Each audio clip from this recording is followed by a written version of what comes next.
In this video, I will be teaching you how to delete incognito history on Google Chrome on iPhone or on Android devices.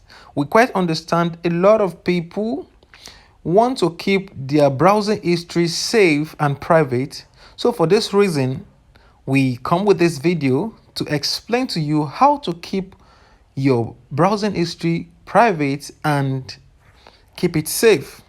So let's take for instance on your Google Chrome that you're browsing normally on your device on your Chrome and you have a history. Or what you just do is you click on the three icon here and you click on history.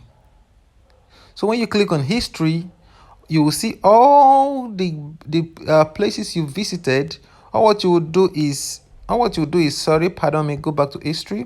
Or what you do is you click on clear browsing data. So when you click on clear browsing data, it brings out this option. It asks you browsing history, cookies and site data, cache and image. So if you want to clear it with images and files, you select it. But if you want to clear it, you just untick it and you click on clear browsing data below the page. So, but I am not going to clear it for the sake of this video because I still have some browsing history I want to keep. So let's take, for instance, you're browsing on Incognito. You just click on the three icons. You click on New Incognito tab. Once you click on it, everything you do here doesn't have an history. That is just the truth. Everything you do here doesn't have an history. So when you are done browsing, once you are done browsing on Incognito and you close it, that is all. You don't have an history.